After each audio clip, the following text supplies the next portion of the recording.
ನಮಸ್ಕಾರ ಸ್ನೇಹಿತರೆ, KCET 2024 ಅಪ್ಡೇಟ್ಗೆ ನಿಮಗೆ ಸ್ವಾಗತ ಸುಸ್ವಾಗತ. ನೋಡಿ, ಇವತ್ತು KE ಕಡೆಯಿಂದ 2 ಅಪ್ಡೇಟ್ಸ್ ಆದ್ರೆ ಬಂತು. ತುಂಬಾನೇ ಇಂಪಾರ್ಟೆಂಟ್ ಇದೆ ಈ ಒಂದು ಅಪ್ಡೇಟ್ಸ್. ಕ್ಲಾಸ್ ಎ ವಿದ್ಯಾರ್ಥಿಗಳಿಗಂತೂ ಇದು ತುಂಬಾನೇ ಇಂಪಾರ್ಟೆಂಟ್ ಅಪ್ಡೇಟ್. ಈ ಒಂದು 2 ಅಪ್ಡೇಟ್ಸ್ ಬಗ್ಗೆ ನಿಮಗೆ ತಿಳಿಸ್ಕೊಡ್ತೀನಿ. ಎಲ್ಲರೂ ವಿಡಿಯೋ ಕೊನೆವರೆಗೂ ನೋಡಕ್ ಟ್ರೈ ಮಾಡಿ. ಅದಕ್ಕೆ ಮುಂಚೆ ಯಾರು ಚಾನಲ್ ಅನ್ನು ಇನ್ನೂ ಸಬ್ಸ್ಕ್ರೈಬ್ ಮಾಡ್ಕೊಂಡಿಲ್ಲ, ಈಗಲೇ ಚಾನಲ್ ಅನ್ನ ಪಟ್ಟಂತ ಸಬ್ಸ್ಕ್ರೈಬ್ ಮಾಡ್ಕೊಳ್ಳಿ. ಮತ್ತೆ ವಿಡಿಯೋಗೊಂದು ಲೈಕ್ ಆದ್ರೆ ಕೊಡಿ. ನೀವು ಕೂಡ ಸಬ್ಸ್ಕ್ರೈಬ್ ಲೈಕ್ ಇಂದ ನಿಮ್ಗೆ ಇದೇ ರೀತಿ ಕಂಟಿನ್ಯೂಸ್ ಅಪ್ಡೇಟ್ಸ್ ಆದ್ರೆ ಸಿಗ್ತಿರುತ್ತೆ. ಈಗಾಗಲೇ ಯಾರು ಸಬ್ಸ್ಕ್ರೈಬ್ ಲೈಕ್ ಮಾಡಿ ವಿಡಿಯೋ ನೋಡ್ತಿದ್ದೀರೋ ಎಲ್ಲರಿಗೂ ನನ್ನ ಒಂದು ಹೃದಯ ಪೂರ್ವಕ ಧನ್ಯವಾದಗಳು. ನೋಡಿ, ಈಗ ನಾನು ಡೈರೆಕ್ಟ್ ಆಗಿ ಟಾಪಿಕ್ ಗೆ ಬರ್ತೀನಿ. ಇಲ್ಲಿ ನೋಡಿ, KE ಕಡೆಯಿಂದ ಒಂದು 2 ನೋಟಿಫಿಕೇಶನ್ ಬಂದಿದೆ ಇವತ್ತು. ಇಲ್ಲಿ KE ಅಫಿಷಿಯಲ್ ವೆಬ್ಸೈಟ್ ಅಲ್ಲೇ ತೋರಿಸ್ತೀನಿ ನಿಮಗೆ.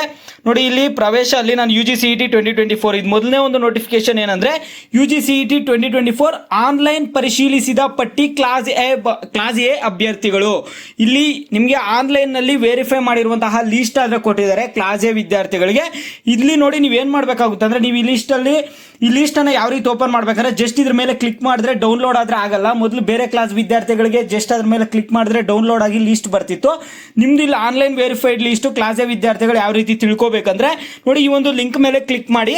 ಕ್ಲಿಕ್ ಮಾಡಿದ್ಮೇಲೆ ಇಲ್ಲಿ ನಿಮ್ಮ ಒಂದು ರಿಜಿಸ್ಟರ್ ನಂಬರ್ ಅನ್ನ ಕೇಳುತ್ತೆ. ನೀವೆಲ್ಲರೂ ನಿಮ್ಮ ಒಂದು ರಿಜಿಸ್ಟರ್ ನಂಬರ್ ಅನ್ನ ಹಾಕಿ ಕರೆಕ್ಟ್ ಆಗಿ ನಿಮ್ಮ ಒಂದು ಡೇಟ್ ಆಫ್ ಬರ್ತ್ ಅನ್ನ ಹಾಕಿ. ನೋಡಿ, ಇಲ್ಲಿ ಮೊದಲು ನಿಮ್ಮ ಒಂದು ಡೇಟ್ ಹಾಕ್ಬೇಕಾಗುತ್ತೆ. ಈಗ ಫಾರ್ ಎಕ್ಸಾಂಪಲ್ 1 ಅಂತ ಇದ್ರೆ ನೀವು ಜಸ್ಟ್ 1 ಅಂತ ಹಾಕ್ಬೇಡಿ, ಡೇಟು 01 ಅಂತ ಹಾಕಿ. ಈಗ 5 ಇದ್ರೆ 05 ಅಂತ ಹಾಕಿ. ಮತ್ತೆ MM ನಿಮ್ಮ ಒಂದು ಮಂತ್ ಅನ್ನ ಹಾಕಿ. ಮತ್ತೆ ಇಲ್ಲಿ ಇಯರ್ ಕರೆಕ್ಟಾಗಿ ಈ ಫಾರ್ಮೆಟ್ ಅಲ್ಲೇ ಹಾಕಿ. ಇಲ್ಲಿ ಫಾರ್ಮೆಟ್ ಕೊಟ್ಟಿದ್ರಲ್ಲ, ಇದೇ ಫಾರ್ಮೆಟ್ ಅಲ್ಲಿ ಡೇಟ್ ಆಫ್ ಬರ್ತ್ ಅನ್ನ ಹಾಕಿ. ಇಲ್ಲಿ ಕ್ಯಾಪ್ಚಾ ಎಂಟರ್ ಮಾಡಬೇಕಾಗುತ್ತೆ. ಇಲ್ಲಿ ಕ್ಯಾಪ್ಚಾ ಅವರೇ ಕೊಟ್ಟಿರ್ತಾರೆ. ಆ ಕ್ಯಾಪ್ಚಾನ ಎಂಟರ್ ಮಾಡಿಬಿಟ್ಟು ಸರ್ಚ್ ಆದ್ರೆ ಕೊಡಿ. ಓಕೆನಾ? ನೀವು ಸಾಕಷ್ಟು ಜನ ಈಗ ಕ್ಲಾಸ್ ಎ ವಿದ್ಯಾರ್ಥಿಗಳು ಆನ್ಲೈನ್ ವೆರಿಫೈಡ್ ಲಿಸ್ಟ್ ಯಾವಾಗ ಬಿಡ್ತಾರೆ ಅಂತ ಕೇಳ್ತಿದ್ರೆ ನಿಮ್ಗೆ ಈಗ ಫೈನಲಿ ಒಂದು ಅಪ್ಡೇಟ್ ಆದ್ರೆ ಬಂದಿದೆ. ನೋಡಿ, ಬಂದಿರುವಂತಹ ಒಂದು 2ನೇ ಒಂದು ನೋಟಿಫಿಕೇಶನ್ ಏನಂದ್ರೆ ಈ ಜಸ್ಟ್ ನೋಟಿಫಿಕೇಶನ್ ನಿಮ್ಗೆ ನೋಡಿದ್ರೇನೆ ಗೊತ್ತಾಗುತ್ತೆ ಈಸಿಯಾಗಿ. UGCET 2024 ದಾಖಲೆಗಳನ್ನು ಆನ್ಲೈನ್ ಮೂಲಕ ಪರಿಶೀಲಿಸಿರುವ ಕುರಿತು. ಇಲ್ಲಿ 2024 ದಾಖಲೆಗಳನ್ನು ನೀವು ಆನ್ಲೈನ್ ಮೂಲಕ ಪರಿಶೀಲಿಸಿರುವ ಕುರಿತಾದ್ರೆ ಇದು ನೋಟಿಫಿಕೇಶನ್ ಬಂದಿರುವಂಥದ್ದು. ನೋಡಿ, ಇದನ್ನ ಡೌನ್ಲೋಡ್ ಮಾಡ್ಕೋತೀನಿ. ನೋಡಿ, ಇಲ್ಲಿ ಒಂದು ನೋಟಿಫಿಕೇಶನ್ ನೋಡ್ಕೋಬಹುದು. ದಾಖಲೆಗಳನ್ನು ಆನ್ಲೈನ್ ಮೂಲಕ ಪರಿಶೀಲಿಸಿರುವ ಕುರಿತು. ಆನ್ಲೈನ್ ಅರ್ಜಿಯಲ್ಲಿ ವಿವಿಧ ಮೀಸಲಾತಿಗಳನ್ನು ಕ್ಲೇಮ್ ಮಾಡಿದ್ದಲ್ಲಿ ಮಾತ್ರ ಪರಿಗಣಿಸಲಾಗಿರುತ್ತದೆ.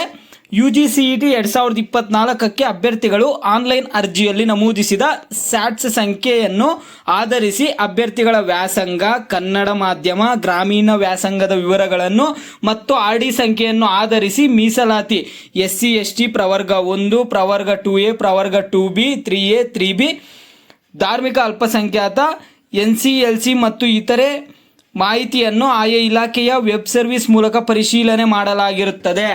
ಓಕೆನಾ? ಯಾವ ರೀತಿ ವೆರಿಫೈ ಆಗಿರುತ್ತೆ ಅಂತ ಇಲ್ಲಿ ಕ್ಲಿಯರ್ ಆಗಿ ಕನ್ನಡದಲ್ಲೇ ಅವ್ರು ಮೆನ್ಷನ್ ಮಾಡಿ ನೋಟಿಫಿಕೇಶನ್ ಅಲ್ಲಿ ಕೊಟ್ಟಿದ್ದಾರೆ. ನೋಡಿ, ಅರ್ಜಿಯಲ್ಲಿ ನಮೂದಿಸಿದ ಸ್ಯಾಟ್ ಸಂಖ್ಯೆಯನ್ನು ಆಧರಿಸಿ ಅಭ್ಯರ್ಥಿಗಳ ವ್ಯಾಸಂಗ, ಕನ್ನಡ ಮಾಧ್ಯಮ, ಗ್ರಾಮೀಣ ವ್ಯಾಸಂಗ ವಿವರಗಳನ್ನಾದ್ರೆ ತಗೊಂಡಿದ್ದಾರೆ. ಕನ್ನಡ ಮೀಡಿಯಂದು, ರೂರಲ್ಲು ಇವದೆಲ್ಲ ನೋಡಿಕೊಂಡು. ಓಕೆನಾ? ಈಗ ಅರ್ಹತಾ ಖಂಡಿಕೆ EF G H ಮತ್ತು O ಕ್ಲಾಸ್ಗಳಿಗೆ ಅನ್ವಯಿಸುವಂತೆ ಆಯಾ ಇಲಾಖೆಯವರು ಪರಿಶೀಲಿಸಿ ನೀಡಿದಂತೆ ಅರ್ಹತೆಯನ್ನು ಪರಿಗಣಿಸಲಾಗಿದೆ.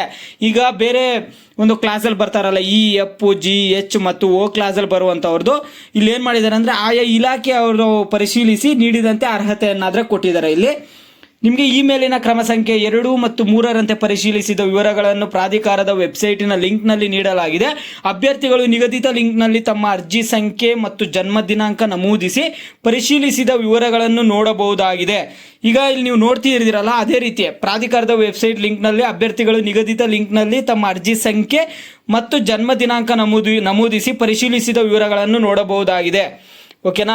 ಈಗ ನಾನು ನಿಮಗೆ ತೋರಿಸ್ದೆ ಅಲ್ಲ ಯಾವ ರೀತಿಯಾಗಿ ನೀವು ಲಿಸ್ಟಲ್ಲಿ ನೋಡಬೇಕು ಅಂದ್ಬಿಟ್ಟು. ನಿಮ್ಮ ಒಂದು ಏನು ಮಾಡಬೇಕಾಗುತ್ತಂದ್ರೆ ನೀವು ಅರ್ಜಿ ಸಂಖ್ಯೆ ಮತ್ತು ನಿಮ್ಮ ಜನ್ಮ ದಿನಾಂಕ ಹಾಕಿದ್ರೆ ಅದು ಸರ್ಚ್ ಆಗುತ್ತೆ. ಈಗ ಮೊದಲನೇ ನೋಟಿಫಿಕೇಶನ್ ನಿಮ್ಗೆ ತೋರಿಸ್ದೆ ಅಲ್ಲ ಆ ರೀತಿಯಾಗಿ ಇಲ್ಲಿ ನೋಡಿ, ವೆರಿಫಿಕೇಶನ್ ಸ್ಲಿಪ್ ಡೌನ್ಲೋಡ್ ಮಾಡಿಕೊಳ್ಳಲು ಲಿಂಕ್ ಅನ್ನು ಪ್ರಾಧಿಕಾರದ ವೆಬ್ಸೈಟ್ ನಲ್ಲಿ ಸದ್ಯದಲ್ಲಿಯೇ ನೀಡಲಾಗುವುದು. ಅತಿ ಶೀಘ್ರದಲ್ಲಿ ನಿಮಗೆ ಏನಾಗುತ್ತೆ ಅಂದ್ರೆ ವೆರಿಫಿಕೇಶನ್ ಸ್ಲಿಪ್ ಲಿಂಕ್ ಆದ್ರೆ ಬಿಡ್ತಾರಂತ ಹೇಳ್ತಿದ್ರೆ. ಇಲ್ಲಿ ಮುಂದಿನ ಹಂತಗಳು ಇಲ್ಲಿ ಪ್ರಕಟಿಸಲಾಗುವ ವೇಳಾಪಟ್ಟಿ ಅನುಸಾರ ವೆರಿಫಿಕೇಶನ್ ಸ್ಲಿಪ್ ಡೌನ್ಲೋಡ್ ಮಾಡಿಕೊಳ್ಳುವುದು. ಆದ್ಯತಾ ಕ್ರಮದಲ್ಲಿ ಆಸಕ್ತಿ ಇರುವ ಕಾಲೇಜು ಮತ್ತು ಕೋರ್ಸ್ಗಳ ಪಟ್ಟಿಯನ್ನು ಸಿದ್ಧಪಡಿಸಿಟ್ಟುಕೊಳ್ಳುವುದು. ಮೊದಲನೇ ಸುತ್ತಿನ ವೇಳಾಪಟ್ಟಿ ಪ್ರಕಟಿಸಿದ ನಂತರ ಪ್ರಾಧಿಕಾರದ ವೆಬ್ಸೈಟಿನ ಲಿಂಕ್ನಲ್ಲಿ ಆಪ್ಷನ್ಗಳನ್ನು ಆದ್ಯತಾ ಕ್ರಮದಲ್ಲಿ ದಾಖಲಿಸುವುದು. ಮುಂದೆ ಸ್ಟೆಪ್ಸ್ ನೀವೇನು ಮಾಡಬೇಕು, ವೆರಿಫಿಕೇಶನ್ ಸ್ಲಿಪ್ ಡೌನ್ಲೋಡ್ ಮಾಡ್ಕೊಳ್ತೀರಾ.